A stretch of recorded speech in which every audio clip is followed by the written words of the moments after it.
Hi, Snoop. What you want to be when you grow up? I want to be a motherfucking husband. You better act somebody. We're back. We're back with the third overall team in the NWO Power Rankings. And I have your very own Rick Bad Guy at number 3.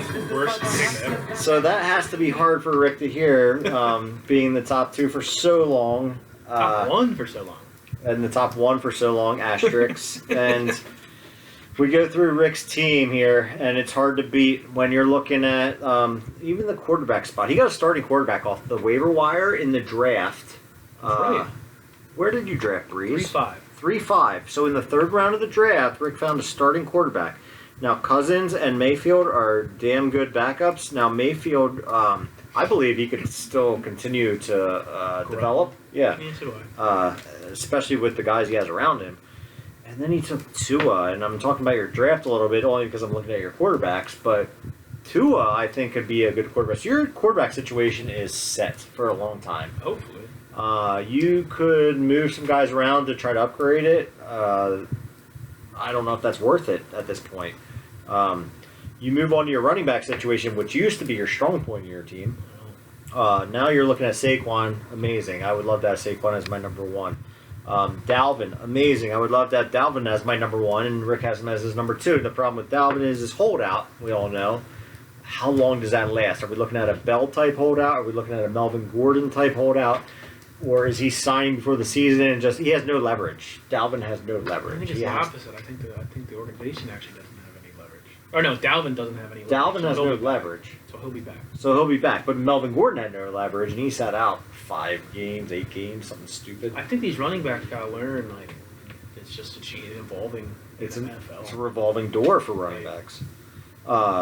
So when Cook plays, this team is tough to beat. Philip Lindsay after that. So I think that's your third running back on your squad, Philip Lindsay. Melvin Gordon is clearly going to take some of that pressure away.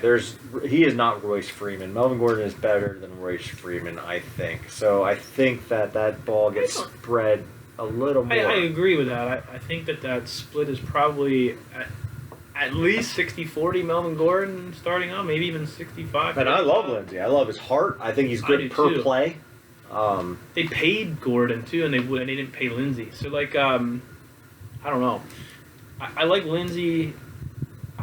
Honestly, if one of those guys gets injured, you could have, if Gordon gets injured or Lindsay gets injured, you automatically got an RB1. Yeah. So and with whichever guy you got. Right. Maybe they utilize Lindsay more in the passing game, which they didn't do before. And I always wanted that for Philip Lindsay Right, when I so- was an owner. So I don't mind having Lindsay as a backup. I don't feel comfortable putting him in. My other guy in there, I think, is James White. James White is So, who I like- have next on your list here. Right. So like those, that's like I guess I have Darrell Henderson as like a lottery He is. ticket. And Malcolm If Brown, Akers I don't doesn't, do- right. or they split or whatever. So I don't have much depth anymore at running back. And Eno Benjamin there. So, Eno, the coach at Arizona, Yeah. brought him in when he was Right. at, what, A&M? Where was he? In college. Where did Kingsbury coach? I forget, to be honest with you. Well, he brought in Eno Benjamin. Right. So I read that, and so for him to draft Texas Eno has Tech. to, yes, Texas, that has to mean something. That has to mean that he likes the guy. So maybe he even gets a shot. But as far as it stands right now, looking at your running back situation, it's amazing if Dalvin plays. Right. And then you move on to the wide receiver spot. You have Devontae Adams now. I was never a Devontae Adams fan. Never. And it took him, and the reason was because he burned me. He burned me those years he was learning, basically. And then he became Rodgers' guy, and he performed, and he's only going to get the targets. And They don't draft receivers either. Like I don't Right. get it. They didn't draft anybody. They didn't bring anyone in. But like I told Rocky over the years, he's like Brandon Cooks. He's a concussion away. That dude has had 5 concussions in his career at least. They're documented. I honestly don't know. Evans, I believe Evans takes a step back with, Winston, he threw a lot of interceptions, but he does not have the noodle arm that Brady has at this point in his career. He actually could get the ball downfield. I think Evans actually takes a hit. I don't think Evans is going to take as big as people think. I think I think when you look at Winston and accuracy and versus Brady and accuracy, like it's going to be a little better for him. He's not going to get the 40, 50-yard touchdown passes. It's not going to happen. But I think he gets better in the red zone. And I think he gets better I think Evans is more consistent with with Brady than he was. With Winston, he'd score 25 one game and get you like 6 the next. So I think he's more consistent with Brady, but I don't think he hurts. I don't think it hurts him. Yeah, you might be right. He might not be getting those 13-point plays where it's a 60-yard touchdown, but he might build up like a per game basis more. Okay, I see that. I think he's going to be more consistent. And depending on where they play guys, like if they play Godwin in the slot or Evans will be outside and Godwin will, depending on where he goes. I mean, it's easy to say like, oh, Godwin will be the Edelman or whatever. But just think when Brady had Moss. I mean, his arm strength was better, but Moss was a beast. That's 11 years ago. Was that 11 years ago? 2009. But to that point, like he never really had a guy like that. Moss was the only ever guy like that. So I think that they'll be fine. I think both of those guys are were top 10 guys last year. Yep. But I don't think it's as big as a hit as people think. I'd be more like not as big as Keenan Allen's drop off. Like Keenan Allen's drop off, which brings me to your flex spot, and I was torn. I actually was torn between Devontae Parker and Keenan Allen, and who you would flex there. I don't know. Right? That's hard. Keenan Allen is a lot like vanilla ice cream. Like he's so good, but he's just so boring. He's a route runner. I mean, I don't think people like him. So I don't. And the quarterback situation there, right? You never know what's going to happen. Is he Herbert's safety valve like second half of the season? Maybe Henry is. Maybe Eckler is. You know what I mean? Yeah. So I don't know. So I'm actually more concerned with Keenan Allen than I am Mike Evans at this point. Okay, so your starting lineup looks nasty on paper, but you have questions on Dalvin's contract, and then Evans, is he going to be the same guy? And then Keenan Allen and Parker. That's why you're in the top 3. The lineup looks amazing. Right. And last year I struggled with quarterback consistency and tight end consistency. Hooper and Higbee is... See, I'm on the Higbee train, and I don't... I love Higbee. I think Higbee's going to be great. So, I don't know what... I don't know... I actually like Higbee more than Hooper. I don't... Hooper's situation, there's just too many mouths to feed there. But I like... So you're not... I mean, Higbee has Everett to contend with also, and he's a good tight end. Right, and that conversation that we had recently about who were we putting up? Oh, was it Andrews in the top 6? Like, I literally have Higbee, like, right there at 6, like, right with the Wallers, and I'm just on the Higbee train. I could be wrong, but I love Higbee. I think those last 4 games of the season, dude, he was a monster, and I think that they changed their philosophy. They got rid of Cooks, so I think they're going more to that 11 format. Maybe Everett has more of a role, but I don't think Higbee comes on the field that much this year. So. Well, looking at your team, and here's how, I mean, you're at 3 for me, and here's how you win fantasy championships. You put studs in positions, and then you fill the rest of your lineup with upside plays, which is what you have here, and then your young team in the receiving core with Mims and the Shenault and the Edwards, that's how you do it. You build a core of guys that can compete, and then you build the young guys that you hope one of them hits, and you filter them through it, and it becomes a process, like a school. And that's why the 3-time, 4-time asterisk champ is number 3 overall here. Now I'm going to go on your grade before you move on to your number 3 guy. So he took Mims at 2-4. My guy was Gibson, you know that. Right. I love Mims. Like, I'm a workout. I'm a what's the word? The numbers guy. I'm a metrics guy, and so I love Mims. But at the end of the day, I don't love Darnold. So I'm not going Mims and Darnold. I love Gibson. So you took Mims at 2-4, 2 at 2-8. That was a gimme. I don't know why. Why was Tua still available at 2-8? Yeah, but Higgins was there at 2-7, so it wasn't much of a gimme. It was like if Harvey doesn't take Higgins there, I'd probably take Higgins at 2-8. You were getting somebody awesome at that spot. Right. And then Shenault at 3-2. Your draft... It's just all value. Your draft was all value. Breeze at 3-5. Brian Edwards at 3-11. I don't get it. I don't get it either. When I put in my notes, I comped into Des Bryant, and maybe I'm crazy, but just the way he controls his body to make big plays on the sideline. Earlier, I like Edwards better than Ruggs, and like maybe not from like a this year's standpoint, just from an overall standpoint. Edwards' breakout age was 19, just like Juju. Juju, I think, was even younger. I think maybe he was 18. Well, I think this is a classic case of letting a draft spot dictate, what you think about a guy. Because I mean, they took Ruggs first, and everyone's going, well, who cares if they took, Brian Edwards Right. in the second, third? What did they take him? They took him early. I think It was it at two least third. I think him and Bowden went in the third. Okay, so and then it's like, well, they already took Ruggs. So he's I'm the pretty third. sure So he's Edwards- going to be the guy. Would have been a first round pick. I think he had some issues where he couldn't work out at the combine. And just the depth of the wide receiver position this year in the draft was pretty crazy. So Yeah.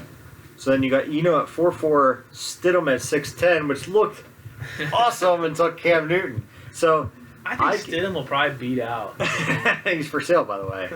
I gave Rick's draft a B+, and the only reason that's not up in an A because I'm a Gibson guy, and I would have taken him over Mims, and plus he didn't have a first round pick, which hurts you a little Right. bit. So I think Rick's draft was excellent, and that's why I have at spot 3. Now, who do you have at 3? The team I have at number 3 is Never Fournette, and I will continue to call him Never Fournette until one of us is no longer in the league. I just couldn't get away from putting myself or Adam at the top 2 until somebody beats us. I mean, That makes sense. for me, I mean, on paper, I think New Rick was the top team going into the playoff. He was Didn't he have the top best scoring record? team, He had yeah. the best record. I mean, he's got maybe the best quarterback situation, second best quarterback situation. So So I say slow down. right, so like with Dak Prescott and I think he has Aaron Rodgers. So is quartet of receivers. He's got some excellent receivers too, and I can't remember off the top of my head, but it was Galladay, Godwin, DJ Moore. DJ And Metcalf. Moore, and Metcalf. So And like Gallup. that's a top 4. Gallup takes a little hit with CeeDee Lamb, but I mean, who knows? You never know. Maybe he stays at the number 2 spot. But you would only expect Metcalf to get a little better. He's got a great quarterback situation. Galladay was awesome, and he played. I don't know how long did he play, half the season without Stafford. So Who are you starting at his running back spots other than Miles Sanders? It's got there- Eckler, Fournette, Carson. I think it's Eckler. I'm not as high on Eckler as everybody else is. I think Eckler actually. In the number 1 role without a Phillip Rivers driven offense, I think struggles a little bit. I don't think he puts up the numbers like he did. I agree. I mean, I think he's your starter there, Sanders and Eckler. To that point, I don't know if he has a true I don't want to say number 1 guy. You know what I mean? Like Sanders could get there. I'm Eckler I'm was on the there Miles last year. Sanders train. So Yeah, of course, but I mean, where does Sanders go? Is he like a top 10? Is he like 10, number 10? Like Running when back? yeah, like is he 10? in my eyes, he could finish top 6. Right, but I'm just saying like when you start going down through the list of like running backs, right? McCaffrey, Barkley, Cook, Zeke. Who else am I missing? Like Mixon, Mixon. So Henry. Henry, Chubb. I wouldn't put Chubb because Hunt's gonna suck a lot of So that I'm away. putting Chubb there. I'm just consensus, right? So Chubb, what do we got? 7 guys already? Yep. So okay, so maybe he's 8 to 10. I'm just trying to think of other guys on that list. But does he have a running back that like kind of Kamara. does he? Oh yeah, Kamara's up there. So okay, That's so it. he's like 8 to 10, right? So, but does he have a guy that you like look at and you go, oh shit, it's not like McCaffrey factor or Barkley or Zeke. You know what I mean? Like, so I think. Not at the running back spot. But of all positions, that's where you're going to want it, and if you're going to have those guys, Carsons and the Ecklers, and Carsons is, I hate to say it, I don't want to call him a stud, but Carson's pretty He puts up. consistent when Yeah. he plays. So he's got depth there, right? So he's got, if he gets an injury to Sanders, of depth. he can That's- throw it to Carson. If He's he, probably the deepest team in the league, which is Right. why I have him where I do. if he gets an injury to Godwin, he can throw in Metcalf. So he's got enough. What does he have at tight end? I don't know if I marked that. Ingram, Gesicki, Ian Thomas, Rudolph, and Eifert. So as much as I made fun of Gesicki, like he could He's potentially about to start paying dividends. right, he could potentially 3 like years later. play. I mean, again, it might go back to quarterback positioning on who's playing there, how good Tua is. He could play dividend. Ingram, if he stays healthy, he's a top 5 guy. I like Ingram a lot. It's just health just doesn't. Did you see the operate. Gesicki stat on routes run out of the slot? No. He was like the tops last year with like Was he? 80% of his routes run out of the slot. Or So something. if Gesicki, Ian Thomas is another like kind of sleeper guy. So he's got a little bit of depth there. Maybe like tight end is a little. If Ingram's healthy, he's fine. So so I have him at 3. I just refuse to put anybody in the top 2 until they prove it. Never Fournette's grade to me was For his kind of draft? blah. Yeah, his draft grade Yeah. was kind of blah. Ayuk at 12. I mean, I guess again anywhere. Jefferson. Yeah, anywhere between 110 and 2.4. The receivers are kind of similar. Jefferson, you could make an argument that Jefferson's there. I'm not a Claypool fan. Like, I just don't like his. I don't like his like route running. I don't like his. He's fast. He's athletic, but he just can't kind of. He's just not that great at like route running or like lateral movements and stuff like that. So I'm not sure what his role will be. Joshua Kelly. I guess if you have Eckler, you're kind of like hedging your bets on Joshua Kelly, but it's kind of blah. So my grade for him is a C-. Alright, so I had Rick at 3 with a B+, and Rick has new Rick, never Fournette, at 3 with a C-. And you can see D's nuts.